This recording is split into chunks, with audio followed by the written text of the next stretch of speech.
अस्सलाम वालेकुम दोस्तों, आज की इस वीडियो में हम जानेंगे इब्राहिम ट्रावरे के बारे में। क्या वाकई सदर इब्राहिम ट्रावरे अफ्रीका के लिए कुछ कर रहा है? क्योंकि ये शख्स पूरी दुनिया में मशहूर क्यों हो रहा है? ये शख्स अफ्रीका की आज़ादी की एक नई अलामत बन चुका है। एक ऐसा शख्स जो अफ्रीका की आवाम का नुमाइंदा है मगर आलमी ताकतों के लिए ख़तरा बन चुका है। इब्राहिम ट्रावरे कौन है? इनको किन किन ख़तरात का सामना है? आखिर यूरोपीय ताकतें इस शख्स से क्यों खौफजदा हैं? तो चलते हैं वीडियो की तरफ। नए आने वाले दोस्तों से गुजारिश है कि चैनल को सब्सक्राइब कर लें। वीडियो बहुत ही दिलचस्प है, इसको एंड तक ज़रूर देखिएगा। बुर्किना फासो मगरबी अफ्रीका का एक छोटा सा मुल्क है। इसकी कुल आबादी तकरीबन 2 करोड़ है, लेकिन ये अफ्रीका में सोना पैदा करने के हवाले से चौथे नंबर पर आता है। ये मुल्क सोने जैसे मादनियात से माला माल है। इब्राहिम ट्रावरे ने सदर बनते ही खुद को खादमे अवाम करार दिया। इसने अपनी पहली तकरीर में कहा, हम गुलाम नहीं, हम आज़ाद हैं।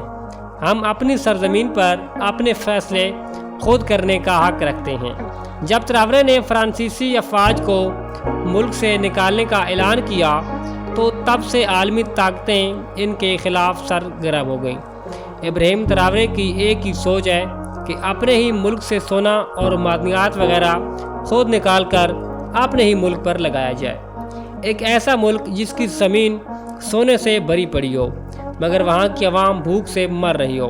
बुर्किना फासो पर जब फ्रांस ने कब्ज़ा किया तो उस वक्त जो लोग किसान थे उनसे ज़मीनें वगैरह छीन ली गई और जिन लोगों के पास जो काम थे सबको कैद कर लिया गया और इन लोगों से जबरन कानों में काम करवाया जाता और इनके बच्चों को स्कूलों से निकाल दिया गया और इनके बच्चों से भी काम मजदूरियाँ वगैरह करवाई जाती और बदले में इन लोगों को 2 वक्त की रोटी दी जाती। इन लोगों से जबरन काम करवाया गया और ये लोग दिल ही दिल में सोचते कि आखिरकार हमारा कसूर क्या है। यूरोपीय यूनियन अफ्रीका से मादनियात सोना वगैरह निकालते और अपने ही मुल्क में जाकर इसे इस्तेमाल करते।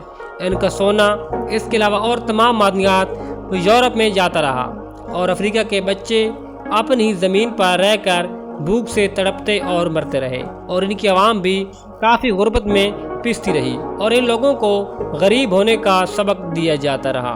फ्रांस ने अपने कब्ज़े में आने वाले अफ्रीका के ममालिक का सब कुछ लूट लिया। यहाँ अफ्रीका में कुछ गरदार थे, वरना इनके बगैर इतना जुल्म नामुमकिन था। इसी अफ्रीका में एक इब्राहिम ट्रावरे बगावत के बाद बुर्किना फासो के सदर बने, जो कि पहले आर्मी के एक नौजवान थे। इब्राहिम ट्रावरे ने सदर बनते ही सारे सिस्टम को उल्ट करके रख दिया। अब यूरोप इस शख्स से खौफजदा है। इस शख्स ने रशिया का एक कामयाब दौरा भी किया है, जिसमें रशिया से बहुत सी मशीनरी वगैरह ये लेकर अपने मुल्क में आया है और इस मशीनरी से यह शख्स अपने मुल्क से सोना निकाल कर अरबों डॉलर का फ़ायदा अपने मुल्क को दे रहा है। बहुत से ममालिक अब इब्राहिम ट्रावरे को अपने मुल्क में विजिट करने की दावत दे रहे हैं। इब्राहिम ट्रावरे की एक ही सोच है कि अफ्रीका की आज़ादी और अफ्रीका की तरक्की। इब्राहिम ट्रावरे 37 साल नौजवान बुर्किना फासो का अब सदर और आर्मी चीफ है। इसने रशिया का दौरा किया तो मिलिट्री के यूनिफॉर्म में गया। ये शख्स जहाँ भी जाता है मिलिट्री यूनिफॉर्म में जाता है। बुर्किना फासो में पहले भी यूरोपीय ममालिक की कुछ कंपनियाँ लगी हुई थी जो कि बुर्किना फासो से सोना वगैरह निकाल रही थी, जो कि बुर्किना फासो को सिर्फ कुछ ही % देती, बाकी वो खुद ले जाते। इब्राहिम ट्रावरे ने इन सब को भगाया और चाइनीज़ के साथ कुछ कॉन्ट्रैक्ट किए, जिनमें खुद इसने कॉन्ट्रैक्ट किए और फिर इसने अरबों डॉलर अपने मुल्क पर लगाए। इब्राहिम ट्रावरे की मुखालफत भी बहुत ज़्यादा की जा रही है। दुनिया में बहुत से इसके खिलाफ मनसूबे साजी भी हो रही है।